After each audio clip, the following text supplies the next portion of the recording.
Hello दोस्तों, welcome to easy learning tree junior. आज के हिंदी पॉडकास्ट सीरीज में हम सुनेंगे कथा सम्राट मुंशी प्रेमचंद की एक और कहानी, बड़े भाई साहब। मेरे बड़े भाई साहब मुझसे 5 साल बड़े, लेकिन केवल 3 दर्जे आगे। उन्होंने भी उसी उम्र में पढ़ना शुरू किया था जब मैंने शुरू किया, लेकिन तालीम जैसे महत्व के मामले में वो जल्दबाजी से काम लेना पसंद न करते थे। इस भवन की बुनियाद खूब मजबूत डालना चाहते थे जिस पर आलीशान महल बन सके। 1 साल का काम 2 साल में करते थे, कभी कभी 3 साल में लग जाते थे। बुनियाद ही पुख्ता ना हो तो मकान कैसे पायेदार बने। मैं छोटा था, वो बड़े थे। मेरी उम्र 9 साल की थी, वो 14 साल के थे। उन्हें मेरे तंबी और निगरानी का पूरा और जन्मसिद्ध अधिकार था, और मेरी सालियता इसी में थी कि उनके हुक्म को कानूनी समझो। वो स्वभाव से बड़े अध्ययनशील थे, हरदम किताब खोले बैठे रहते, और शायद दिमाग को आराम देने के लिए कभी कॉपी पर किताब के हाशियों पर चिड़ियों, कुत्तों, बिल्लियों की तस्वीरें बनाया करते थे। कभी कभी एक ही नाम या शब्द या वाक्य 10-20 बार लिख डालते हैं। कभी एक शेर को बार बार सुंदर अक्षरों में नकल करते हैं। कभी ऐसी शब्द रचना करते जिसमें ना कोई अर्थ होता ना कोई सामंजस्य। मसलन एक बार उनकी कॉपी पर मैंने यह इबारत देखी, स्पेशल, अमीनान, भाइयों भाइयों, दरअसल भाई भाई, राधे श्याम, श्रीयुक्त राधे श्याम, 1 घंटे तक। इसके बाद एक आदमी का चेहरा बना हुआ था। मैंने बहुत चेष्टा की कि इस पहेली का कोई अर्थ निकालूं, लेकिन असफल रहा और उनसे पूछने का साहस ना हुआ। वो 9वीं जमात में थे और मैं 5वीं में। उनकी रचनाओं को समझना मेरे लिए छोटा में बड़ी बात थी। मेरा जी पढ़ने में बिल्कुल न लगता था। 1 घंटा भी किताब लेकर बैठना पहाड़ था। मौका पाते ही हॉस्टल से निकलकर मैदान में आ जाता और कभी कंकरियाँ उछालता, कभी कागज़ की तितलियाँ उड़ाता, और कहीं कोई साथी मिल गया तो पूछना ही क्या। कभी चारदीवारी पर चढ़कर नीचे कूद रहे हैं, कभी फाटक पर सवार उसे आगे पीछे चलाते हुए मोटर कार का आनंद उठा रहे हैं। लेकिन कमरे में आते ही भाई साहब का वह रुद्र रूप देखकर प्राण सूख जाते हैं। उनका पहला सवाल यह होता था, कहाँ थे? हमेशा यही सवाल इसी ध्वनि में हमेशा पूछा जाता था, और इसका जवाब मेरे पास केवल मौन था। ना जाने मेरे मुंह से यह बात क्यों न निकलती थी कि जरा बाहर खेल रहा था। मेरा मौन कह देता था कि मुझे अपना अपराध स्वीकार है, और भाई साहब के लिए उसके सिवा और कोई इलाज ना था कि स्नेह और रोज से मिले हुए शब्दों में मेरा सत्कार करें। इस तरह अंग्रेजी पढ़ोगे तो जिंदगी भर पढ़ते रहोगे और एक हर्फ ना आएगा। अंग्रेजी पढ़ना कोई हंसी खेल नहीं है कि जो चाहे पढ़ ले। नहीं, ऐरा गहरा न तो खैरा, सभी अंग्रेजी के विद्वान हो जाते हैं। यहाँ रात दिन आंखें फोड़नी पड़ती है और खून जलाना पड़ता है, तब कहीं यह विद्या आती है। और आती क्या है? हाँ, कहने को आ जाती है। बड़े बड़े विद्वान भी शुद्ध अंग्रेजी नहीं लिख सकते हैं, बोलना तो दूर रहा। और मैं कहता हूँ, तुम कितने गोंदा हो कि मुझे देखकर भी सबक नहीं लेते। मैं कितनी मेहनत करता हूँ, क्या तुम अपने आंखों से देखते हो? अगर नहीं देखते तो ये तुम्हारी आंखों का कसूर है, तुम्हारी बुद्धि का कसूर है। इतने मेले तमाशे होते हैं, मुझे तुमने कभी देखने जाते देखा है? रोज ही क्रिकेट और हॉकी मैच होते हैं, मैं पास नहीं फटकता, हमेशा पढ़ता रहता हूँ। उस पर भी 1-1 दर्जे में 2-2, 3-3 साल पढ़ा रहता हूँ। फिर भी तुम कैसे आशा करते हो कि तुम यो खेल कूद में वक्त गंवाकर पास हो जाओगे? मुझे तो 2 ही 3 साल लगते हैं, तुम उम्र भर इसी दर्जे में पढ़े सड़ते रहोगे। अगर तुम्हें इसी तरह उम्र गंवानी है तो बेहतर है घर चले जाओ और मज़े से गुल्ली डंडा खेलो। दादा की गाड़ी कमाई के रुपये क्यों बर्बाद करते हो? मैं ये लताड़ सुनकर आंसू बहाने लगता। जवाब ही क्या था, अपराध तो मैंने किया, लताड़ कौन सा है। भाई साहब उपदेश की कला में निपुण थे। ऐसी ऐसी लगती बातें करते, ऐसे ऐसे सुक्तिवान चलाते कि मेरे जिगर के टुकड़े टुकड़े हो जाते और हिम्मत टूट जाती। इस तरह जान तोड़कर मेहनत करने की शक्ति मैं अपने में ना पाता था और उस निराशा में जरा देर के लिए मैं सोचने लगता, क्यों ना घर चला जाऊं। जो काम मेरे बूते के बाहर है उसमें हाथ डालकर क्यों अपनी ज़िंदगी खराब करूं। मुझे अपना अमल करना मंजूर था, लेकिन उतनी मेहनत से मुझे तो चक्कर आ जाता था। लेकिन घंटे 2 घंटे के बाद निराशा के बादल फट जाते और मन में एक इरादा करता, आगे से खूब जी लगाकर पढ़ूंगा। चटपट एक टाइम टेबल बना डालता, बिना पहले से नक्शा बनाए कोई स्कीम तैयार किए काम कैसे शुरू करें। टाइम टेबल में खेल कूद की मद बिल्कुल उड़ जाती। प्रातः 6 बजे उठना, मुँह हाथ धो नाश्ता कर पढ़ने बैठ जाना। 6 से 8 तक अंग्रेजी, 8 से 9 तक हिसाब, 9 से 9:30 तक इतिहास, फिर भोजन और स्कूल। 3:30 बजे स्कूल से वापस होकर आधे घंटा आराम। 4 से 5 तक भूगोल, 5 से 6 तक ग्रामर, आधा घंटा हॉस्टल के सामने ही टहलना।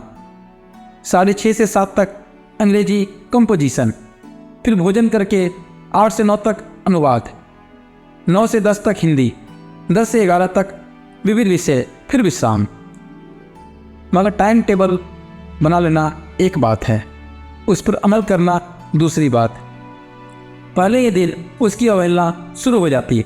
मैदान की वह सुखद हरियाली, हवा के हल्के हल्के झोंके, फुटबॉल की वह उछल कूद, कबड्डी की वह ताड़ हाथ, वॉलीबॉल की वो तेजी और फुर्ती मुझे अज्ञात अनिवार्य रूप से खींच ले जाती थी और वहाँ जाते ही मैं सब कुछ भूल जाता।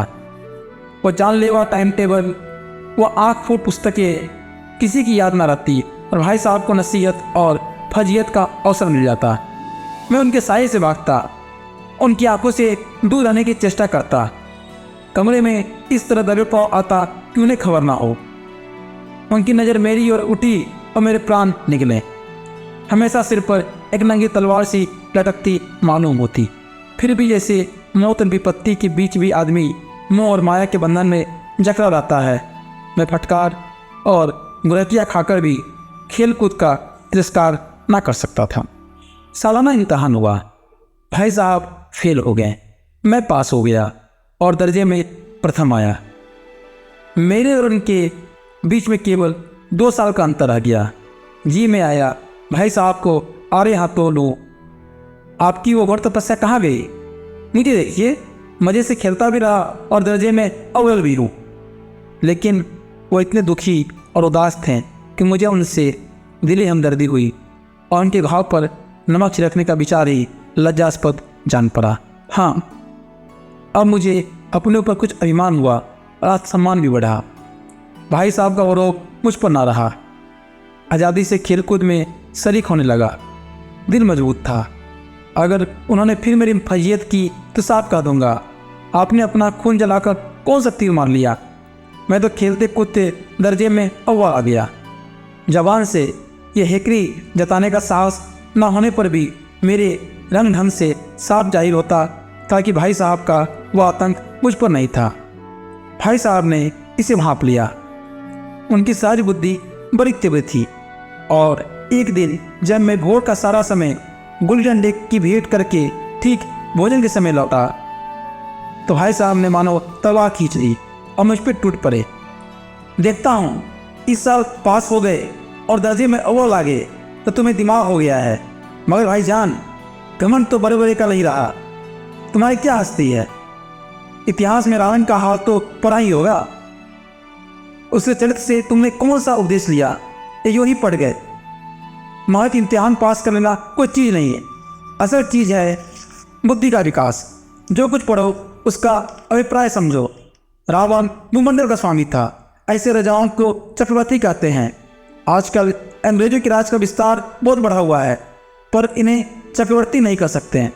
संसार में अनेक राष्ट्र अंग्रेजों का आधिपत्य स्वीकार नहीं करते, बिल्कुल स्वाधीन है।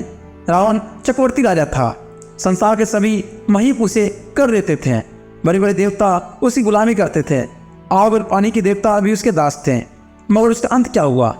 घमंड ने उसका नाम निशान तक मिटा दिया। कोई उसे चुल्लू पानी देने वाला बिना बचा।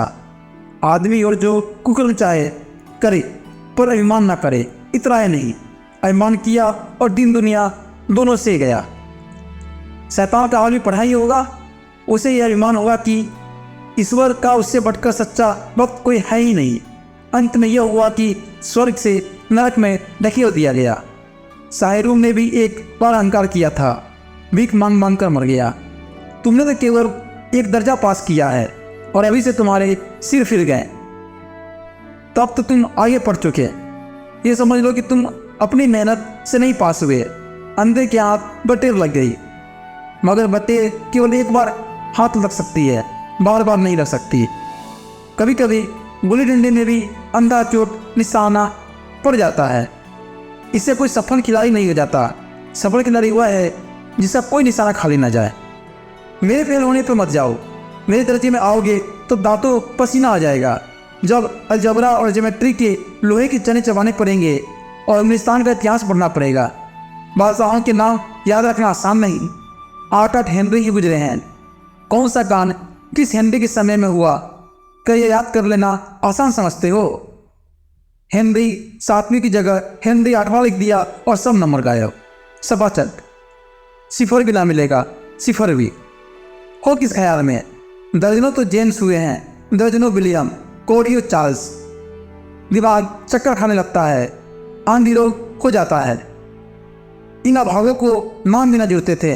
एक ही नाम के पीछे 2 यम, 100 यम, 4 ऊं, 5 ऊं लगाते चले गए। मुझसे पूछते तो 10 लाख नाम बता देता। और ज्योमेट्री तो बस खुदा ही पना। अब और ज की जगह और ज ब लिख दिया और सारे नंबर कट गए। कोई इन निर्दयी मुमिथिनों से नहीं पूछता कि आखिर अ ब ज और अ ज ब में क्या फ़र्क है। व्यर्थ की बात के लिए छात्रों का खून करते हैं। दाल भात रोटी खाई या भात दाल रोटी खाई, इसमें क्या रखा है? मगर इन परीक्षकों को क्या परवाह? वो तो वही देखते हैं जो पुस्तक में लिखा है। चाहते हैं कि लड़के अक्षर अक्षर रट डालें, और इसी रटन का नाम शिक्षा रक्ष हो रहा है। और आखिर इन बेसिक पैरे की बातों को पढ़ने से फायदा? इस रेखा पर कलम गिरा दो तो आधार नम से दुगना होगा। पूछिए इसका प्रयोजन। दुगना नहीं चौगना हो जाए या आता ही रहे मेरी बला से, लेकिन परीक्षा में पास होना है तो ये सब खुरापात याद करनी पड़ेगी। कह दिया समय की पाबंदी पर एक निबंध लिखो जो 4 पन्नों से कम ना हो। अब आप कॉपी सामने खोले, कलम हाथ में लिए, उसके नाम को रोइए। कौन नहीं जानता कि समय की पाबंदी बहुत अच्छी बात है। इसी आदमी के जीवन में संयम आ जाता है, दूसरों का उस पर स्नेह होने लगता है और उसके कारोबार की उन्नति होती है। लेकिन इस जरा सी बात पर 4 पन्ने कैसे लिखें? जो बात एक वाक्य में कही जा सके उसे 4 पन्ने में लिखने की जरूरत?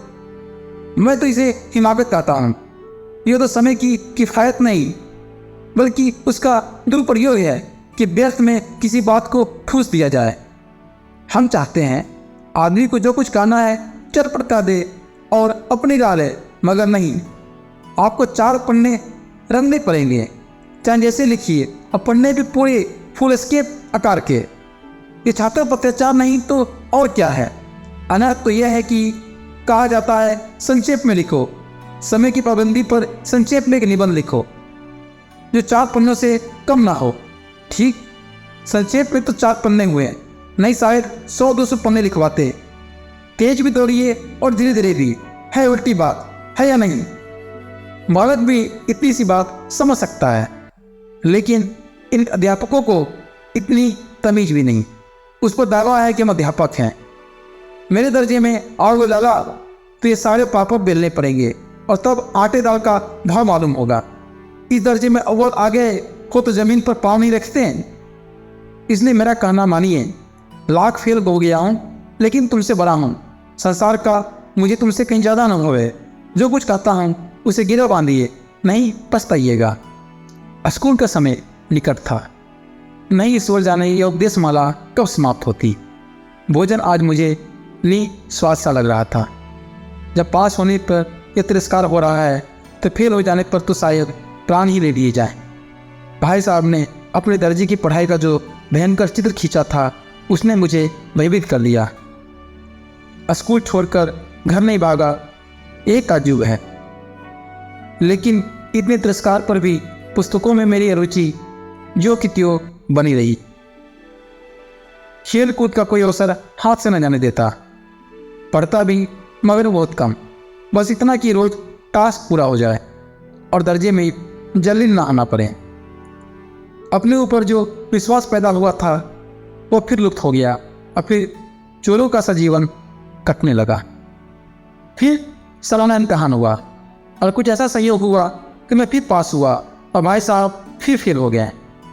मैंने बहुत मेहनत नहीं की पर न जाने कैसे दर्जे में अव्वल आ गया।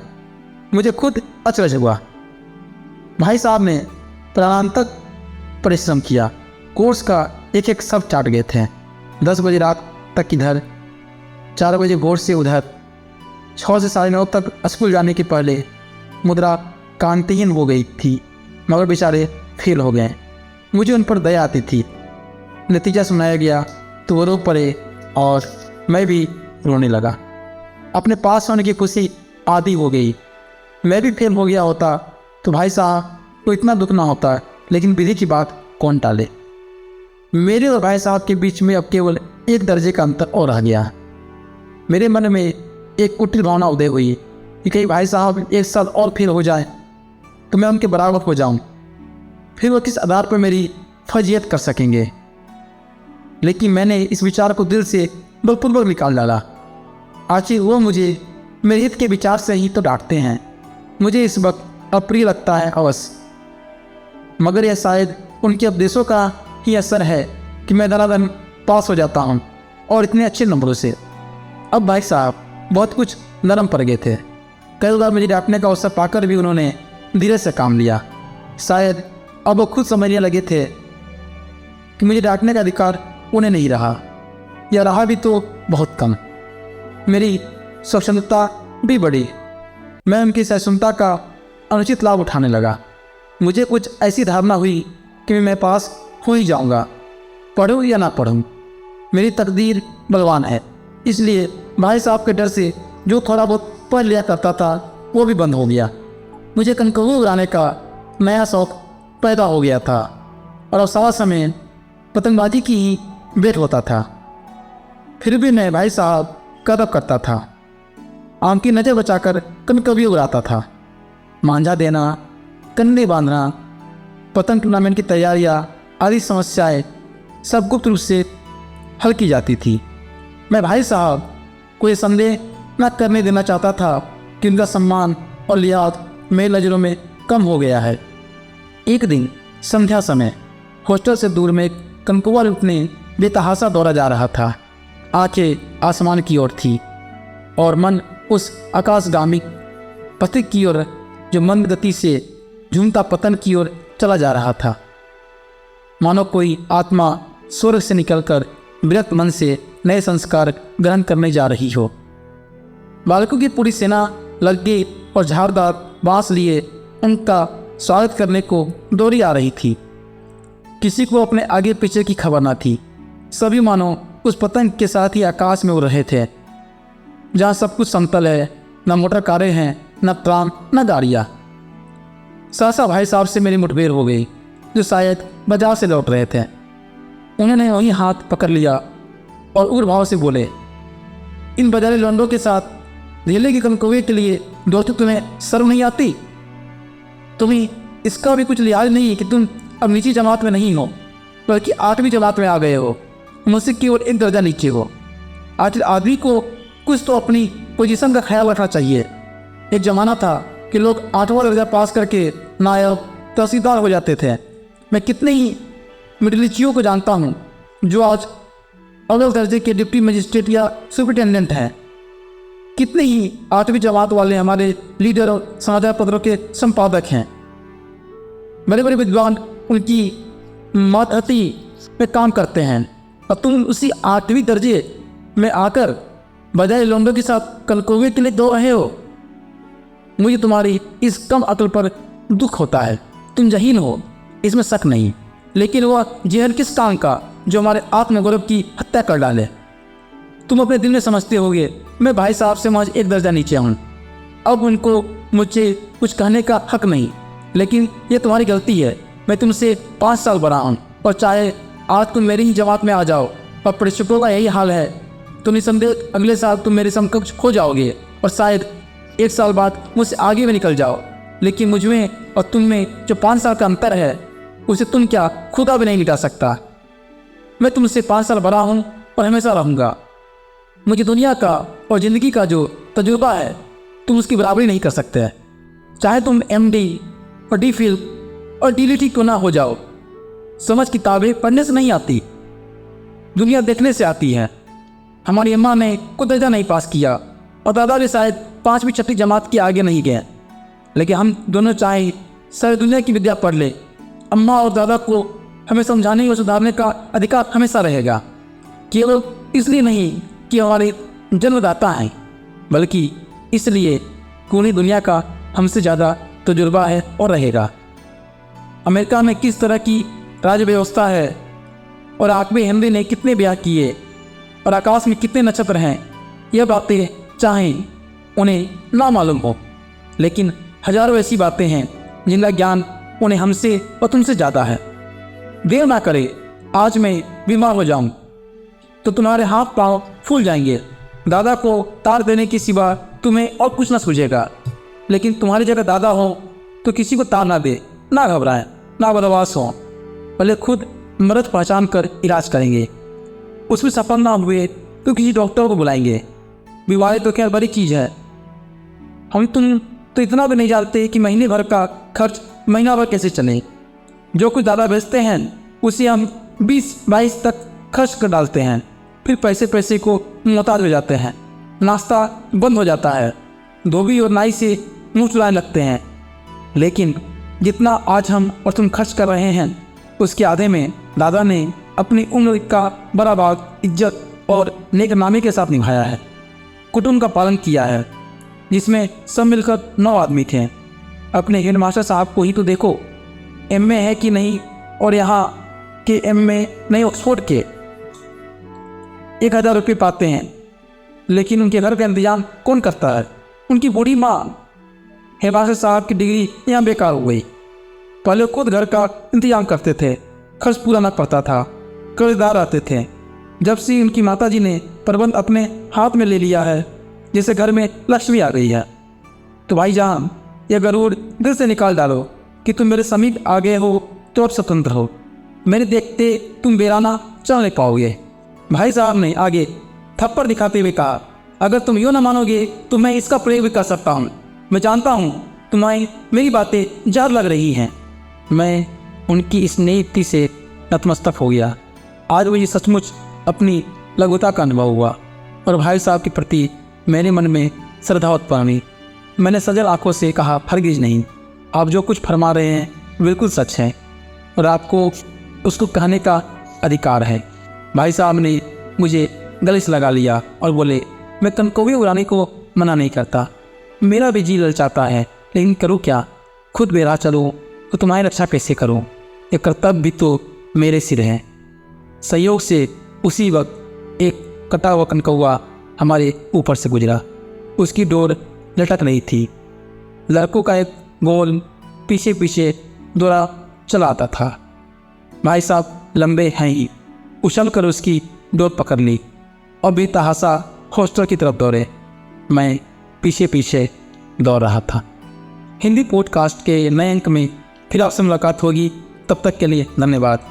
हमारे चैनल से जुड़े रहने के लिए एवं हमारा उत्साहवर्धन के लिए इस चैनल को सब्सक्राइब करें, साथ ही कमेंट, लाइक एवं शेयर करना ना भूलें। धन्यवाद।